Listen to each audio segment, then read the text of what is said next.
Hello students, कैसे हैं आप लोग। पता है ना आज हम लोगों को क्या पढ़ना है? बताओ क्या पढ़ना है। लास्ट क्लास में क्या पढ़ा था? लास्ट क्लास में हमने क्लास 7 के साइंस चैप्टर 16 को पढ़ा था और आज हम लोग उसका नेक्स्ट चैप्टर यानी चैप्टर 17 पढ़ेंगे, फॉरेस्ट और लाइफलाइन। जंगल हमारी जीवन रेखा। आपके बुक का संदर्भ लें तो बुक के पहले पेज पे जो कुछ दिया हुआ है वो कुछ इस तरह है कि पार्क में बच्चे खेल रहे हैं, वहाँ बूझो एक आदमी के साथ आता है और बूझो बच्चों से उनका इंट्रोडक्शन एक प्रोफेसर अहमद के रूप में करवाता है। बाद में बच्चे उनके इर्द गिर्द बैठ जाते हैं, फिर बातें होती हैं। प्रोफेसर साहब उन्हें बताते हैं कि अभी अभी वो शहर के कार्यक्रम से आए हैं और उस कार्यक्रम होने के बाद उस शहर के बुद्धिजीवियों ने बैठकर वहाँ की एक समस्या के समाधान के बारे में बात किया। टॉपिक था कि शहर में जो बेरोजगारी है उसे कैसे हटाया जाए, उसका समाधान कैसे निकाला जाए ताकि युवाओं को रोजगार मिल सके। एक प्रस्ताव आया जिसमें शहर के बाहर एक फैक्ट्री लगाना था और उस फैक्ट्री से शायद बेरोजगारी की समस्या का समाधान हो। लेकिन प्रोफेसर साहब ये भी बताते हैं बच्चों को कि कुछ लोगों ने उस प्रस्ताव का विरोध किया, क्योंकि उस प्रस्ताव में जो फैक्ट्री थी उस फैक्ट्री को लगाने के लिए जंगल के बड़े हिस्से को काटना था, साफ करके उसके लिए ज़मीन उपलब्ध कराना था। बच्चों को सुनकर बड़ा आश्चर्य हुआ। आखिर जंगल काटने के प्रस्ताव का विरोध क्यों? क्या कारण? जंगल हमारे लिए इतना महत्वपूर्ण क्यों? इस समस्या के समाधान के लिए प्रोफेसर साहब बच्चों को यह जानकारी देते हैं कि कैसे जंगल हमारे लिए महत्वपूर्ण है। और इस अध्याय में यहाँ पर हम और आप मिलकर यही समझेंगे कि फॉरेस्ट हमारी लाइफलाइन कैसे है। अब अगर फॉरेस्ट मीन्स हम सब जानते हैं, आप भी जानते हैं, मैं भी जानता हूँ, फॉरेस्ट मीन्स जंगल। जंगल में होता क्या है? जंगल कहते किसे हैं? वह एरिया जो विभिन्न तरह के पेड़ पौधों एवं विभिन्न तरह के जीवों का निवास स्थान है, उसे हम जंगल कहते हैं। यानी कि वह स्थान जो विभिन्न तरह के पेड़ पौधों से पूरी तरह से ढका हुआ हो और जहाँ अलग अलग तरह के जीव रहते हों, वह जगह अलग अलग तरह के जीव जंतुओं का बसेरा हो, उसे हम जंगल कहते हैं। और लाइफलाइन जीवन रेखा। जीवन रेखा का मतलब जिस चीज पे हम अपने जीवन के लिए या कोई जीव अपने जीवन के लिए निर्भर हो, या कहें तो जिसके नहीं होने से हमारे जीवन के होने न होने का सवाल खड़ा हो जाए, उसे हम जीवन रेखा कहेंगे। अब जंगल में क्या होता है? जंगल में बहुत सारे पेड़ पौधे होते हैं, छोटे बड़े मध्यम दर्जे के। उसमें से कुछ पेड़ पौधे जंगल के बाहरी इलाकों में भी, मैदानी इलाकों में भी पाए जाते हैं, कुछ पेड़ पौधे नहीं पाए जाते हैं। अब सवाल है कि क्या सभी जंगलों में एक ही तरह के पेड़ पौधे होते हैं? या सभी तरह के पेड़ पौधे सभी जंगलों में मिलते हैं? आपको क्या लगता है, ऐसा होता है? बिल्कुल नहीं। किस तरह के पेड़ पौधे और जीव जंतु उस पर्टिकुलर जंगल में होंगे, यह निर्भर करता है उस इलाके के क्लाइमेटिक कंडीशन पे। उस इलाके के क्लाइमेटिक कंडीशन के अकॉर्डिंगली ही वहाँ जीव जंतु और पेड़ पौधे होते हैं। जीव जंतु और पेड़ पौधों के अलावा विभिन्न तरह के पक्षी और लाखों करोड़ों तरह के कीड़े मकोड़े भी उसमें पाए जाते हैं। अब एक सवाल जो आपके मन में होगा वो ये कि क्या पेड़ पौधे, जानवर, दूसरे जीव जंतु की बर्ड्स, कीड़े मकोड़े, इनके अलावा भी कोई जंगल में रहता है? क्या लगता है आपको? जी हाँ, बिल्कुल, वहाँ मनुष्य भी रहते हैं, जिन्हें हम ट्राइब्स या जनजाति के नाम से जानते हैं। वो जो जनजाति है वो पूरी तरह से अपने ज़रूरतों के लिए, अपने जीवन की सारी ज़रूरतों के लिए जंगल पर निर्भर है। अब दो शब्द, दो वर्ड जो आपके चैप्टर से है उसे समझना जरूरी है। एक क्राउन और दूसरा कैनोपी। क्राउन, अगर क्राउन का शाब्दिक अर्थ देखें तो उसका मतलब मुकुट या ताज जो सर पे होता है। अब क्राउन्स अलग अलग शेप के होते हैं। पेड़ या जंगल के संदर्भ में बात करें तो यहां क्राउन का मतलब पेड़ के ऊपरी हिस्से के बनावट से है। आपने भी देखा होगा पेड़ के ऊपरी हिस्से की बनावट हमेशा अलग अलग होती है। कुछ पेड़ों की जो बनावट होती है वो ऊपर में राउंड आकार की राउंड होती है, गोल आकार की होती है, और उसे हम लोग राउंड क्राउन कहते हैं। कुछ पेड़, उनकी ऊपरी हिस्से की बनावट उनमें थोड़ा फैलाव होता है, जैसे बरगद और भी बहुत सारे पेड़। तो जिनके ऊपरी हिस्से की बनावट थोड़ी फैली हुई होती है, स्प्रेडिंग होती है, उसे हम लोग स्प्रेडिंग क्राउन कहते हैं। तीसरे की बनावट पिरामिडिकल, इसे हम लोग पिरामिडिकल बोलते हैं। पिरामिड, पिरामिड का आकार कैसे होता है? नीचे फिर ऐसे, ऊपर वो नुकीली होती है, फिर इस आकार में फैली होती है।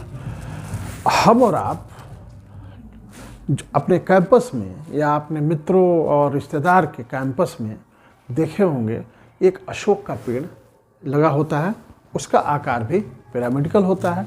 और भी बहुत सारे पेड़ ऐसे हैं जो पिरामिडिकल आकार के होते हैं। ये अब एक चौथी वैरायटी भी है, चौथा प्रकार भी है, जिनके ऐसे पेड़ जिसके तने अलग अलग डायरेक्शन में होते हैं और वो एक दूसरे से सटे नहीं होते, या दूसरे शब्दों में कहें कि उनका कोई आकार नहीं होता है, कोई निश्चित आकार नहीं होता है, उसे हम लोग ओपन क्राउन कहते हैं। यानी कि क्राउन जंगल के संदर्भ में, पेड़ के संबंध में, पेड़ के ऊपरी हिस्से की बनावट जैसी होती है वैसा ही उसका नाम रखा जाता है, वैसा ही उसे कहा जाता है। अगर राउंड है तो राउंड क्राउन, अगर स्प्रेडिंग है तो स्प्रेडिंग क्राउन, अगर पिरामिडिकल स्ट्रक्चर का है तो पिरामिडिकल क्राउन, और जब कोई स्ट्रक्चर नहीं है तो उसे हम लोग ओपन क्राउन कहते हैं। अब कैनोपी। कैनोपी को ऐसे समझते हैं, कैनोपी का शाब्दिक अर्थ होता है शामियाना। यानी कि जंगल में जो पेड़ ऊंचे ऊंचे होते हैं उनके क्राउन्स एक दूसरे से एकदम से सटे होते हैं और एक दूसरे से सट के एक शामियाने या छत का रूप लेते हैं। यानी कि जैसे हमारे घर में जो छत है, उस छत की वजह से आकाश से सूर्य की रोशनी नीचे नहीं पहुंचती, घरों के अंदर नहीं पहुंच पाती है, और धरती और आकाश के बीच जो छत की भूमिका है, जो छत जैसी आकृति जंगल में बनती है, उसे हम लोग क्या कहते हैं? कैनोपी कहते हैं। अब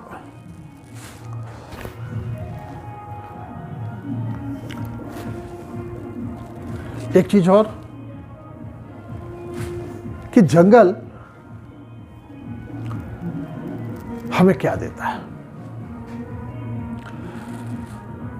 जंगल से हमें क्या मिलता है? पता है आपको? कुछ नहीं मिलता है, क्योंकि आपने कभी जंगल से जाके कुछ लिया नहीं। किसी को ये नहीं कहते सुना कि जा रहा हूं जंगल में और फिर वहां से कुछ लेके आऊंगा। सुना क्या? नहीं ना, नहीं। तो जब हमें पता है कि जंगल हमें शायद कुछ नहीं देता, लेकिन अगर हम गौर से देखें और समझें कि जंगल हमें क्या देता है, आइए सबसे पहले आपको पेड़ पौधों की भूमिका ऑक्सीजन और कार्बन डाइऑक्साइड के इंटरचेंज में पता है।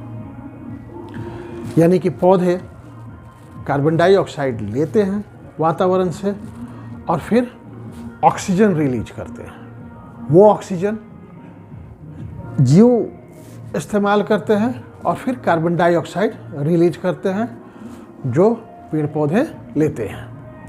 ये जो इंटरचेंज है, ये जो पेड़ पौधों की भूमिका है, ये महत्वपूर्ण है। तो एक वो हमें ऑक्सीजन उपलब्ध करवाते हैं। दूसरे, बड़ी संख्या में, लाखों की संख्या में विभिन्न जीव जंतुओं को जंगल आश्रय या घर प्रदान करते हैं, जहां वो जीव जंतु पूरे नेचुरल क्लाइमेट में, नेचुरल कंडीशन में जिनकी ज़रूरत होती है या जिसमें वो जिंदा रहते हैं, वो वातावरण जंगल उन्हें घर के रूप में उपलब्ध करवाता है। तीसरा, जंगल चूंकि घने होते हैं, उनकी जड़ें मिट्टी में गहरे गई होती हैं, इसलिए जंगल मिट्टी क्षरण को भी रोकते हैं, जिससे आसानी से मिट्टी बहकर या उड़कर एक जगह से दूसरे जगह नहीं जा पाती है। लास्ट चैप्टर में हमने एक इन्फिल्ट्रेशन के बारे में पढ़ा था कि इन्फिल्ट्रेशन के थ्रू जो रेन वाटर है वो रिस कर थोड़ा थोड़ा मिट्टी के अंदर जाता है और फिर वो जाके वाटर टेबल पे रुकता है, जिससे भूमिगत जल के स्तर को मेंटेन करने में मदद मिलती है। और यह काम जंगल के पेड़ पौधे करते हैं, उनकी इनमें महत्वपूर्ण भूमिका है। इसके अलावा जंगल हमें बहुत सारे औषधीय गुण वाले पौधे, यानी कि मेडिसिनल प्लांट्स, जिनसे दवाइयाँ बनती हो, जिनमें औषधीय गुण हो, वैसे पौधे उपलब्ध कराते हैं, जिनका प्रयोग हमें स्वस्थ रखने और अपने जीवन को बचाने के लिए हम करते हैं। इसके अलावा जंगल हमें घर बनाने के लिए लकड़ियां भी उपलब्ध कराते हैं। चलिए, अब जो अगला टॉपिक है वो है कि फॉरेस्ट का अपना एक इकोसिस्टम होता है, अपना एक चेन होता है, और उस चेन में सभी एक दूसरे से जुड़े हुए रहते हैं। अगर उस चेन का एक भी यूनिट गायब होगा या अनुपलब्ध होगा तो पूरी चेन प्रभावित होगी। आइए समझते हैं कि जंगल का इकोसिस्टम कैसे काम करता है। ये पेड़ पे सबसे हम लोगों को बहुत पहले से हमने 5 क्लास से ये पढ़ा है कि पौधे अपना खाना फोटोसिंथेसिस के थ्रू खुद बनाते हैं। पौधे जड़ों से पानी और ज़रूरी पोषक तत्व लेते हैं, उन्हें सूर्य की रोशनी सनलाइट मिलती है, वातावरण से वो कार्बन डाइऑक्साइड लेते हैं और फिर वो कुकिंग करते हैं, अपना खाना बनाते हैं। जब इन पौधों के पत्तों को या इन पौधों को दूसरे जीव खाते हैं, सपोज इन पौधों को डियर ने खाया और उस डियर को शेर मारकर खा जाता है, यानी कि डियर इस पेड़ पे निर्भर है और शेर डियर या दूसरे वैसे जीवों पर जो अपने भोजन के लिए इस पेड़ पर निर्भर है उसको खाता है। अब शेर जब मरता है तो डिकम्पोजर्स आपको पता है, माइक्रो ऑर्गेनिज्म, छोटे छोटे जीव, बहुत सूक्ष्म जीव जिन्हें हम इन आँखों से नहीं देख सकते हैं, वैसे जीव उन्हें हम डिकम्पोजर कहते हैं, क्योंकि वो उन्हें डिकम्पोज करके उन्हें सड़ा कर मिट्टी में फिर से मिला देते हैं और फिर से उसके शरीर में जितने के जितने पोषक तत्व हैं वो वापस मिट्टी में मिल जाते हैं और फिर से पौधों की जड़ें उन्हें लेती हैं और ये चेन हमेशा इस तरह काम करता, अनवरत काम करता रहता है। पेड़ के पौधे, पेड़ के पत्ते जो सूखकर गिरते हैं उन्हें भी डिकम्पोजर्स मिट्टी के खाद में बदल देते हैं और फिर से वो उसके पोषक तत्व वापस मिट्टी में आ जाते हैं और इस तरह से ये चेन काम करता है। अब एक शब्द है ह्यूमस। ह्यूमस का क्या मतलब है? ह्यूमस का मतलब है सड़ी गली चीज़ों से, पेड़ पौधों या जीव के शरीर, सड़ी गली चीज़ों से बनी खाद। इसे हम ह्यूमस के रूप में जानते हैं या इसे हम ह्यूमस कहते हैं। अब जरा कल्पना करें, आप भी सोचें कि पेड़ ना हो तो उसके क्या क्या परिणाम हो सकते हैं, जंगल ना हो तो उसके क्या क्या परिणाम हो सकते हैं, यानी कि वो कौन कौन सी चीज़ें हैं जो जंगल के नहीं रहने पर हमें नहीं मिल सकती है और हमारे लिए समस्या खड़ी हो सकती है। जरा सोचिए।